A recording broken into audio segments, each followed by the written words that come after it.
تو حجر بن عدی کے بارے میں سب سے پہلے تو یہ دیکھنا ہے کہ کیا یہ صحابی تھا یا نہیں تھا۔ حجر بن عدی کے بارے میں ان کا صحابی ہونا ثابت نہیں ہے۔ سب سے پہلی جو بددیانتی کی جاتی ہے اس معاملے میں وہ یہ ہے کہ حجر بن عدی کو صحابی کہہ کر پیش کیا جاتا ہے، حجر بن عدی رضی اللہ عنہ کو شہید کر دیا، اور یہ وہ اس طرح کی باتیں کر کے سیدنا معاویہ رضی اللہ عنہ کے خلاف میدان کو ہموار کرنے کی کوشش کی جاتی ہے۔ تو یاد رکھیں مرزا صاحب نے بھی یہ بہت بڑی خیانت کی ہے، کہتے ہیں، اور آگے جا کر ہم بتاتے ہیں، مرزا صاحب کے الفاظ بھی بتائیں گے اور اس پر تبصرہ بھی کریں گے۔ تو یہاں آپ نے یہ بات یاد رکھنی ہے، حجر بن عدی صحابی نہیں تھا، حجر بن عدی صحابی نہیں تھا، یہ بات بڑے بڑے ائمہ نے لکھی ہے۔ امام بخاری رحمۃ اللہ علیہ فرماتے ہیں حجر بن عدی صحابی نہیں تھا۔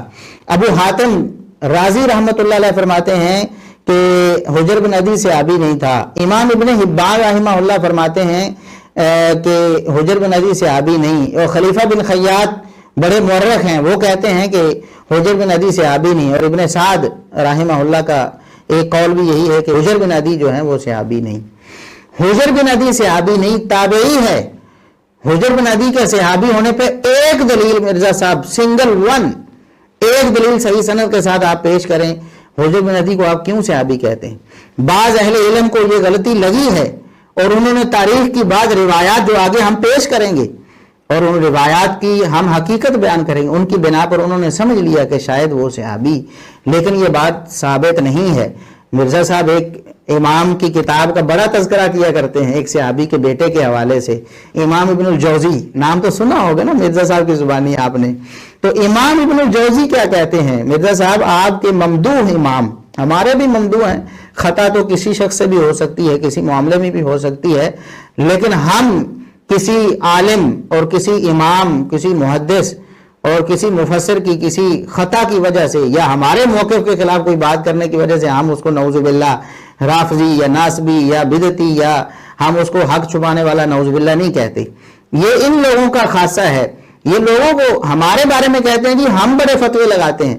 صحابہ پر آپ نے فتوے لگائے، ائمہ دین پر آپ نے، تابعین پر آپ نے، امام ترمذی پر آپ نے فتویٰ لگایا کہ اہل بیت کی دشمنی نعوذ باللہ ان میں تھی۔ آپ حیران ہوں گے کہ یہ ناسبیت اس زمانے میں بھی کس طرح گھس چکی تھی۔ یہ ترمذی میرے ہاتھوں میں ہے، اوریجنل جے پی جی آپ کو لگا دیں، کامنٹس ہیں امام ترمذی کے، وہ کہتے ہیں بعض محدثین کا کہنا ہے کہ مردوں میں سب سے پہلے اسلام لانے والے ابو بکر ہیں، حضرت علی 8 برس کی عمر میں مسلمان ہوئے، اور عورتوں میں سب سے پہلے حضرت ختیجہ لائیں ایمان۔ اوپر لکھ رہے ہیں صحابی کا قول اور آگے لکھ رہے ہیں بعض بابوں نے فرما دیا ہے۔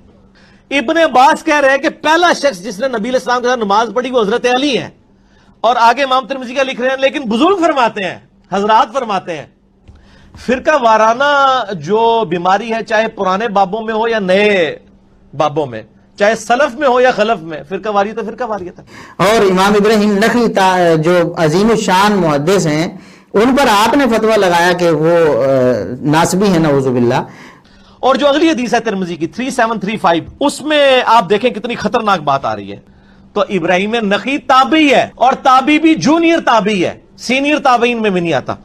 وہ فوراً کہتا ہے، عمر کہتے ہیں کہ ابراہیم نخعی نے میری اس بات کا انکار کر دیا اور کہا نہیں، سب سے پہلے تو ابو بکر ایمان لائے تھے۔ اور تنوں کوئی پوچھے تو ابو بکر کا زمانہ پایا ہے، تو عمر کا بھی زمانہ پایا ہے۔ اور آپ یہ میں آپ کو بتا رہا ہوں کہ آل امیہ میں کس قدر بغض اہل بیت انہوں نے گھول دیا تھا۔ ہم نے کس پر فتویٰ لگایا؟ ہم تو آپ کو سمجھاتے ہیں کہ مرزا صاحب آپ باز آ جائیں۔ تو امام ابن الجوزی رحمۃ اللہ علیہ وہ اپنی کتاب میں ذکر کرتے ہیں کہ حجر بن عدی کا صحابی ہونا ثابت نہیں ہے۔ وہ کیا فرماتے ہیں؟ ان کی کتاب ہے تلقیح فہوم اہل الاثر، ابن الجوزی رحمۃ اللہ علیہ کی کتاب ہے۔ وہ فرماتے ہیں کہ حجر بن عدی کے بارے میں ذکر کیا گیا ہے کہ وہ رسول اللہ صلی اللہ علیہ وسلم سے اس کی کوئی روایت ہے۔ وہ کہتے ہیں کہ لم یثبت لہ صحبۃ، ابن الجوزی فرماتے ہیں سارے اقوال کو مد نظر رکھ کے تحقیقی قول فرماتے ہیں کہ حجر بن عدی کے حوالے سے صحابی ہونا ثابت نہیں ہے۔ حجر بن عدی صحابی نہیں ہے، یہ بات تو کلیئر ہوگی۔ اب اس بارے میں جو روایت پیش کی جاتی ہے، ایک روایت میں یہاں ذکر کرتا ہوں جو آگے بھی اس پر تفصیلی بات بھی ہوگی، جو مستدرک حاکم کے حوالے سے مرزا صاحب نے بھی اس کو دلیل بنایا ہے اور لوگوں کو ترغیب دی کہ آپ پڑھیں۔ وہ مستدرک حاکم کی 5974 نمبر روایت ہے، 5974 نمبر، اس میں مصعب بن عبداللہ الزبیری وہ کہتے ہیں کہ حجر بن عدی جو تھے نبی پاک صلی اللہ علیہ وسلم کے پاس وفد میں گئے تھے، اور نبی کریم صلی اللہ علیہ وسلم کو آپ نے دیکھا اور آپ کی زیارت سے مشرف ہوئے، اور صحابی یعنی کہ یہ روایت سخت منقطع ہے۔ امام مصعب بن عبداللہ زبیری سے لے کر حجر بن عدی تک کہاں ہے سند، کتنا فاصلہ ہے، یہ ہم آپ کو آگے انشاءاللہ بتاتے ہیں۔